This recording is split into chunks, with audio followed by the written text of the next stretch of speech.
Doctor ইউনূসের বিরুদ্ধে অঘোষিত যুদ্ধের ইঙ্গিত দিয়েছেন ডোনাল্ড ট্রাম্প।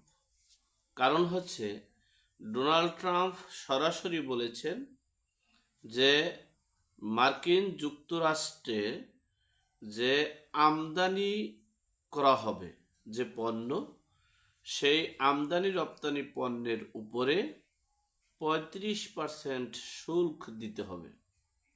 সেই শুল্কের উপরে যদি কোনো ক্রিয়া প্রতিক্রিয়া করানো হয়, তাহলে ডক্টর মোহাম্মদ ইউনূসের চরম খেসারত দিতে হবে। সেই ইঙ্গিত ডক্টর মোহাম্মদ ইউনূসকে দিয়েছেন ডোনাল্ড ট্রাম্প। অপরদিকে ডোনাল্ড ট্রাম্প মার্কিন যুক্তরাষ্ট্র ইলন মাস্ককে অনেক সুবিধা দিয়ে বাঁচতে চেয়েও বাঁচার সুযোগ মনে হয় হচ্ছে না আর ডক্টর ইউনূসের।